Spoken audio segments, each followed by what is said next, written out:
datang di podcast BBM. Bincang-bincang manja. Ya, jadi di podcast kali ini kita akan membahas tentang tema KBBI.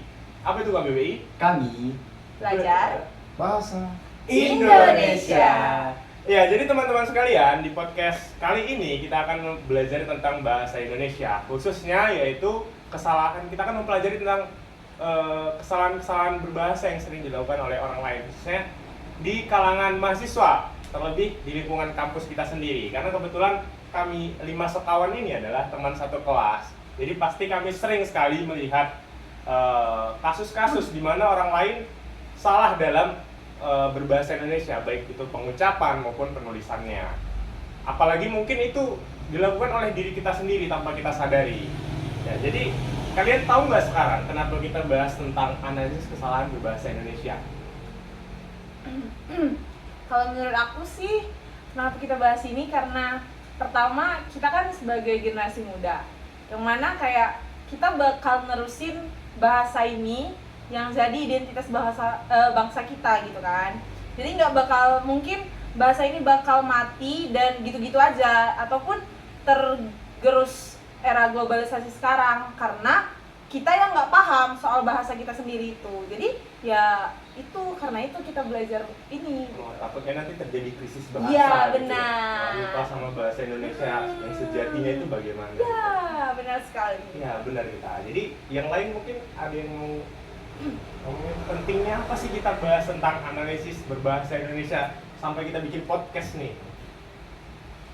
menurut saya, karena kebetulan kita ini kan sebagai mahasiswa yang kebetulan menjadi guru nanti ya, pendidikan matematika. Iya. Sebelum kita menjadi guru, penting untuk kita memahami dulu bahasa Indonesia gitu. Agar nantinya kalau kita menjadi guru, kita mengajarkan itu ke anak peserta didik nanti dengan berbahasa Indonesia yang baik benar gitu. Karena kita yang akan jadi guru dan ditulis oleh peserta didik tersebut gitu. Ya, jadi nanti peserta didik ini paham apa yang diomongkan si guru ini gitu ya. Jadi tidak ada miskomunikasi gitu kan. Ya, benar sekali. Jadi itulah tujuan kita mempelajari tentang analisis kesalahan berbahasa Indonesia. Nah, jadi sebetulnya di lingkungan kampus kita sendiri udah banyak kita lihat orang-orang yang salah dalam berbahasa Indonesia. Terlebih, kira-kira ada nggak contohnya menurut kalian? Dari pengalaman kita sendiri, ada nggak kira-kira kesalahan berbahasa Indonesia? Mungkin dari Stefani mungkin. Stop it. Get some help. Mungkin ada hal lucu yang menurut Stefani sendiri jadi kesan tersendiri buat dia. Kenapa sih sampai pas teman kita Sultan ini nanya kesalahan berbahasa apa, dia sampai ketawa. Mungkin ada sesuatu hal yang sangat melekat di pikiran Stefani. Apa ya, Stef? Ya kayaknya berdasarkan pengalaman Stefani sendiri Iya, nih. kayak ini tuh Coba yang di- memorable.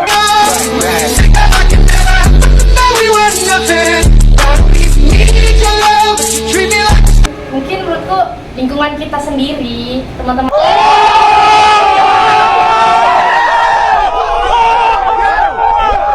kita di kelas, mungkin teman-teman lain juga tahu biasanya siapa ya yang menggunakan bahasa Indonesia itu yang mungkin gak baik dan gak benar gitu. Ya, orangnya ada di sini, dan itu adalah teman kita sendiri, yaitu Martin. Kita bisa bertanya kepada Martin, mungkin apa alasan Martin menggunakan bahasa itu, bahasa yang tidak formal di dalam lingkungan kampus. Ya, mungkin kita harus garis bawahi dulu nih sebentar ya Pak. Bahwa sebetulnya itu bukan bahasa Indonesia yang tidak baik dan tidak benar, bukan tidak benar, karena dia pakai bahasa daerah gitu. Mungkin bisa dijelasin dulu kasusnya seperti apa ya? Nah iya, Iya, kita kasusnya. karena teman-teman lain perlu tahu nih kasusnya seperti apa.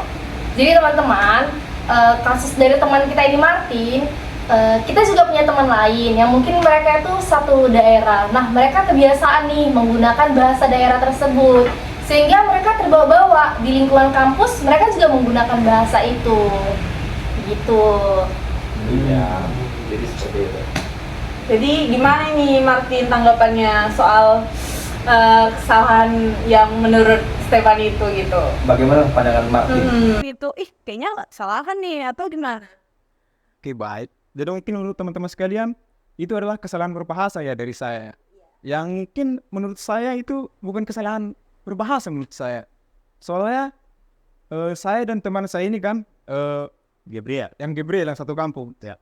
kami dari kampung sudah biasa bahasa daerah. Jadi kalau misalkan menggunakan bahasa Indonesia dalam lingkungan kampus atau lingkungan sehari-hari di kampus, itu merasa itu sebuah hal yang aneh kalau kami menggunakan bahasa Indonesia. Sementara ini kami satu kampung, rumah kami juga dekat di kampung, dan di kampung juga kami menggunakan bahasa daerah, itu bahasa Batak. Jadi kalau kami menggunakan bahasa Indonesia di lingkungan kampus di Kota Medan ini, menurut saya itu sebuah hal yang aneh, jadi agak lucu jadinya. Dan menurut saya juga, saya menggunakan bahasa daerah di Medan, itu menurut saya itu mencintai budaya saya sebagai orang Batak. Saya bangga menggunakan itu di lingkungan kampus. Jadi itu menurut saya, tanggapan saya. Berarti kayak kita itu menunjukkan identitas budaya daerah kita ya dari menggunakan bahasa kita. Iya, sebetulnya bagus Martin. Tapi artinya kan gini, berarti di waktu Martin di kampung, di lingkungan formal pun di dalam kampung itu menggunakan bahasa kampung. Contohnya misalnya waktu kita sekolah lah ya, sekolah SD, SMP, SMA, apakah di SD, SMP, SMA itu pakai bahasa kampung juga? Atau pakai bahasa Indonesia yang baik dan benar gitu? Ini antara siswa atau dengan guru? Di lingkungan formalnya, lingkungan sekolah itu maupun dengan teman. Kalau di kampung, kalau lingkungan formal, kalau guru yang biasanya menggunakan bahasa campur, kadang menggunakan bahasa daerah, kadang menggunakan bahasa Indonesia juga. Berarti sama kasusnya kayak di beberapa daerah yang masih menggunakan bahasa yang full bahasa daerah gitu. Sebetulnya saya rasa tujuannya baik, karena guru kan mau tujuan pembelajarannya tercapai. Jadi biar komunikasinya mudah, pakai bahasa yang mudah dimengerti juga kan. Iya benar. Nah, tetapi kan itu lingkungan yang formal, seharusnya digunakan bahasa Indonesia yang baik dan benar. Karena nantinya anak-anak ini kan tumbuh menjadi orang-orang yang besar nanti ya kan. Jadi kita kan nggak tahu, dia bukan hanya diam di daerahnya saja, tapi keluar dari daerah mungkin menjadi seorang pejabat ataupun orang-orang penting, nanti kan harus mempunyai keahlian berbahasa Indonesia yang baik tentunya. Itu dia.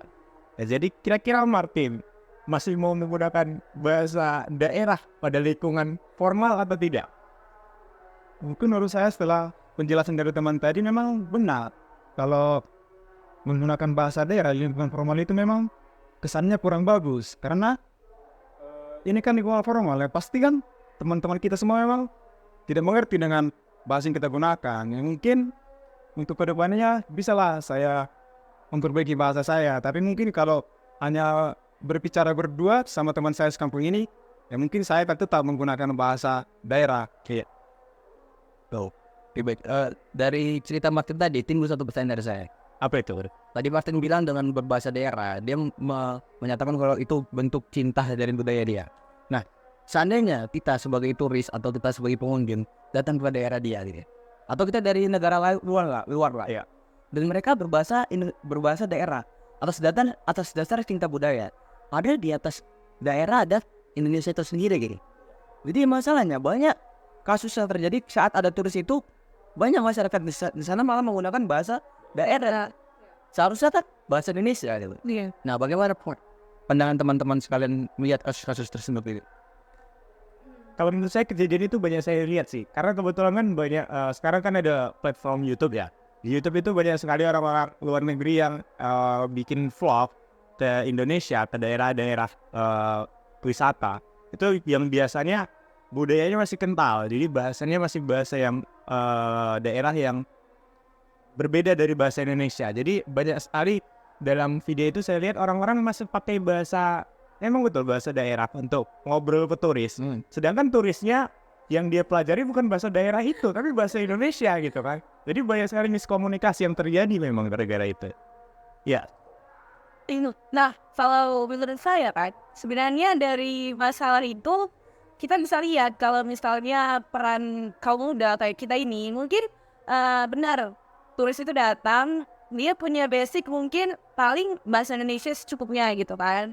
Tapi itu kan biasanya yang lekat dengan bahasa Indonesia sendiri dan kurang dalam pemahaman bahasa Indonesia itu kan umumnya orang yang bisa dikatakan umurnya sudah mulai lanjut gitu. Maksudnya kayak orang tua kita lah pada umumnya gitu. Jadi ya di situ peran kita sebagai anak muda yang mana pasti kita sekolah. Nah, di sekolah pasti kita belajar bahasa Indonesia kan. Nah, dengan adanya kita harusnya kita bisa membantu gitu kalau menurut saya ya.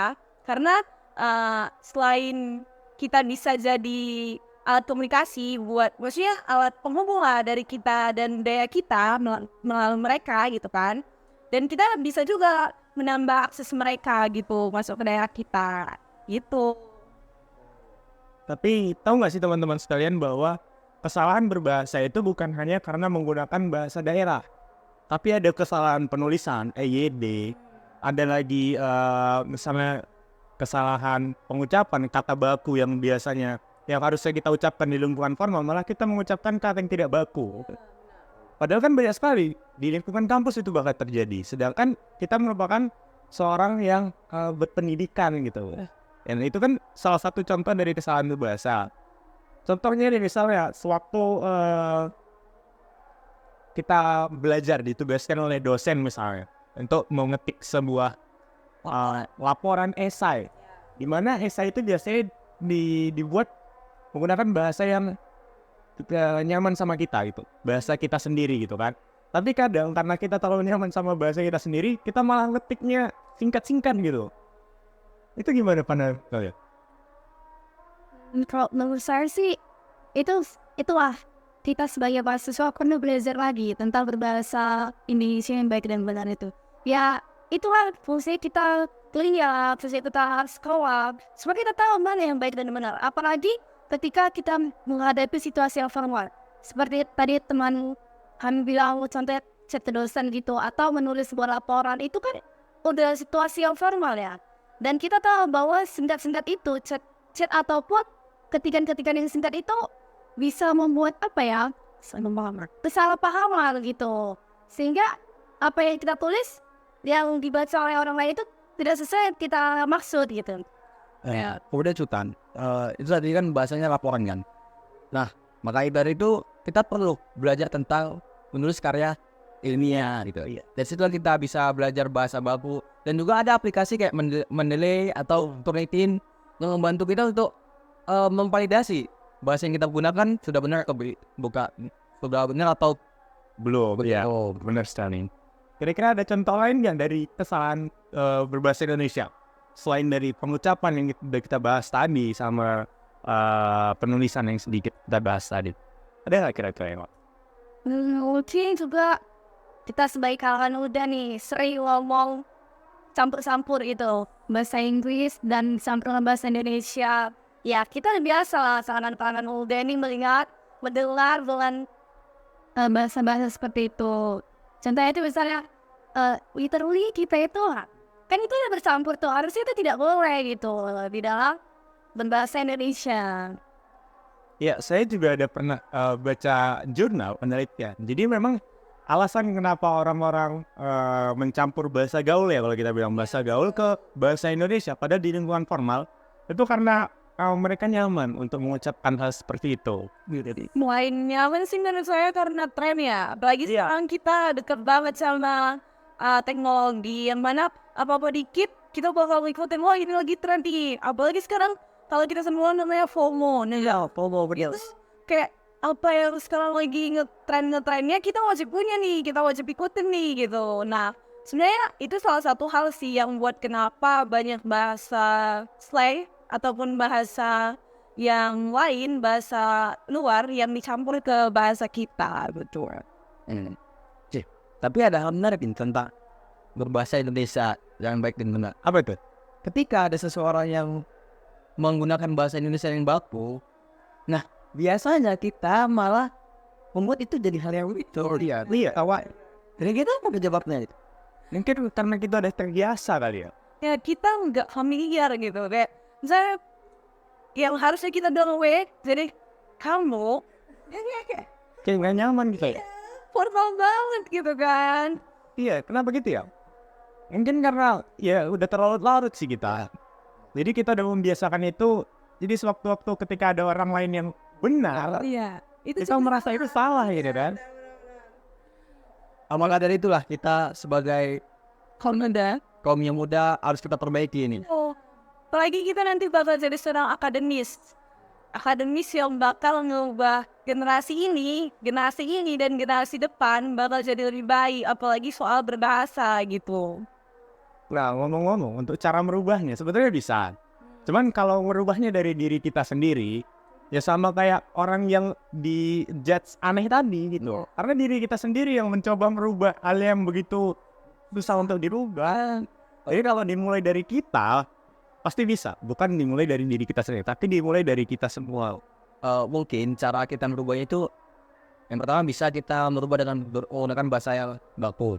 Kedua, ketika orang lain melakukan itu, ya respon itu jangan ketawa. Itu ini ya, berawan. Itu bener sih. Kita harus support itu harusnya, bukan malah ini lucu banget perhatiin tuh. Jangan gitu lah, jangan ketawa. Ada lagi yang parahnya adalah bilang sekali. Itu kan langsung ngebuat ini ya, niatan kita untuk merubah hal yang udah salah jadi ya dan orang jijik niat kayak gini gitu kan. Terus satu lagi, sebenarnya buat kita bisa merubah itu tentu kita harus tahu apa sih hal yang buat, maksudnya apa sih faktor yang paling dasar gitu supaya kita bisa merubah cara bahasa kita itu. Misal kayaknya faktornya ini gara-gara pemahaman kita yang kurang deh, atau mungkin juga gara-gara anak ini gara-gara itu salah satu contoh berbahasa yang tidak baik ya teman-teman gitu. Itu Karena itu bukan bahasa yang baku ya. Dan faktor lingkungan juga bisa faktor juga bisa. Berarti dengan kita meningkatkan pemahaman kita terhadap kata-kata yang baik dan benar, yaitu kata-kata baku, mungkin kita jadi bisa memilah dan memilih mana kata yang harus kita ucapkan gitu kan. pada dasarnya teman-teman, ketika kita udah tahu nih ternyata yang kita gunakan bahasa ini bahasa yang salah gitu, ya kita rubah lah gitu. Kita rubah, jangan kita udah tahu nih salah, kita teruskan lagi. Itu untuk teman-teman sekalian ya. Nah, dari penjelasan teman-teman tadi, bisa saya simpulkan kalau kesalahan berbahasa ini bisa disebabkan karena kebiasaan. Ya, benar. Setuju. Nah, jadi untuk menanggulangi ini, maka untuk merubah bahasa sehari-hari menjadi bahasa yang benar, ya harus dengan kebiasaan lagi. Tadi kan kita menggunakan kesalahan berbahasa itu karena kebiasaan. Nah, ya untuk membuatnya menjadi benar kan, ya harus kebiasaan lagi menggunakan bahasa yang baku. Gitu. Artinya kita harus konsisten lah ya menggunakan bahasa yang baik dan benar itu sendiri gitu. Walaupun untuk konsisten itu berat banget. Iya pasti. Oke, coba sekarang nih kita edukasi penonton. Kira-kira apa bahasa baku yang selama ini kita tahu ternyata salah? Kayak satu nih, presentasi. PowerPoint. Ternyata salin dia. Bahkan saya udah baru di umur 20 tahun saya tahu itu ternyata bahasa bakunya Sama saya sama, karena kemarin belajar ini kan, karena salin dia. Kalau enggak, saya juga nggak tahu. PPT, PowerPoint, gitu terus. Ternyata PowerPoint itu brand gitu kan. Sedangkan salin dia itu adalah bentuknya gitu. Jadi bentuk umumnya mau dia dari Canva, mau dari PPT, tetap salin dia gitu kan. Contoh lainnya juga banyak sih, akhirat sama akhirat. Yang bener apa? Yang bener apa? Akhirat ini. Akhirat. pakai Iya, pakai I. Akhirat ya teman-teman, akhirat. Sama akuarium. Pakai Q atau K? Q. Pakai K. Ya, pakai K. Akuarium. Kan banyak sekali sebetulnya kesalahan dalam ini. Mungkin pemilihan kata ya. Karena kata yang baku dan tidak baku itu kita sulit membedakan ya. Ya karena udah terbiasa tadi kita mengucapkan kata-kata yang menurut kita benar. Ya. Ada lagi contoh lainnya dari kata-kata yang tidak baku. Fotokopi. Fotokopi. Pakai C, pakai K. Pakai C atau pakai K? Mungkin fotokopi. FOTOKOPI. Yang benar kan? Fotokopi. Dan dia nggak ada spasinya. Iya. Oh, dia nyambung. Fotokopi. Kalau dia ada spasinya, foto, kopinya kita foto. Oh iya. Bener. Berarti kita ngefotokopi gitu kan. Fotokopi. Bener. Oh iya. Sama ini aku ada pertanyaan juga. Gimana kalau dosen lagi nginformasiin sesuatu di WhatsApp gitu kan? Panjang lebar nih dosennya kasih tahu. Terus respon kita, saya dosen laki-laki nih. Respon kita terhadap informasi tersebut, apakah kita kan harus bilang terima kasih ya? Ya. Supaya sopan gitu kan, supaya santun juga kita harus bilang Pak gitu kan. Nah jadi kalimatnya yang benar itu bagaimana? terima kasih Pak, baik Pak, atau baik terima kasih Pak, atau mungkin baik Pak, terima kasih Pak? Kalau aku sih mikirnya baik, terima kasih Pak. Karena kalau misalnya kita bikin baik Pak, terima kasih Pak, itu ada pengulangan subjek. Nah, kalau misalnya kita mengulang subjek ini jadinya kayak boros gitu, berlebihan, pemborosan kata ya benar. Tapi pernah nggak dicoba? Itu kan kalau kita via chat ya. Iya. Pernah nggak coba ngebayangin kalau kita ngobrol kita bilang baik terima kasih Pak? Kayaknya lucu gak sih? Iya. Bukannya lebih bagusnya Baik, Pak. baik terima kasih ya Pak. Ya mungkin ada ya nggak sih yang berpengaruh di situ. Baik, terima kasih Pak. Atau baik Pak, terima kasih. Nah, ya sebenarnya yang paling penting di situ jangan ada pengulangan subjek sih kalau menurutku. Mau Karena kita itu bilang, termasuk memeros. iya, mau kita bilang terima kasih baru baik atau baik baru terima kasih itu ya balik lagi sih sebenarnya. Atau cukup kita kasih emot jempol aja. Jangan. Oh nggak boleh, nggak sopan. Iya, Sopan. Karena bahasa Indonesia yang baik dan benar juga mengarahkan kita tuh pada sopan santun. Iya, benar. Iya benar. Seru banget perbincangannya. Iya udah seru banget. Iya, Nggak terasa seru udah berapa banget. menit kita ngobrol ya. Iya. Ngobrolin tentang kesalahan berbahasa Indonesia. Jadi mudah-mudahan dengan podcast ini teman-teman, kita semua jadi tahu bagaimana cara kita menggunakan bahasa Indonesia yang baik dan benar. Ya. Dengan apa? Dengan menghindari kesalahan-kesalahan berbahasa yang udah kita bahas tadi. Jadi mudah-mudahan podcast ini bermanfaat untuk kita semua, khususnya untuk kami berlima di sini yang berencana mengubah Ya. kebiasaan yang salah tadi. Kemudian teman-teman kita harus bisa membedakan di mana lingkungan formal dan lingkungan tidak formal. Ya benar sekali. Jadi mungkin itu saja podcast kita kali ini, atau mungkin ada yang ingin disampaikan ke teman-teman? Jadi kita harus mulai perubahan itu dari hal yang kecil gitu. Jadi mungkin dari forum ini dulu yang dirubah Dari gitu. kita, dari kita. Iya, dari Dari kita untuk kita gitu. Jadi mungkin dari forum kecil ke forum yang lebih besar gitu. Mungkin kalau sendiri nggak bisa, berlima mungkin bisa gitu. Jadi jangan berhenti untuk mencoba memulai perubahan, oke? Sampai jumpa di BBM berikutnya. Dadah.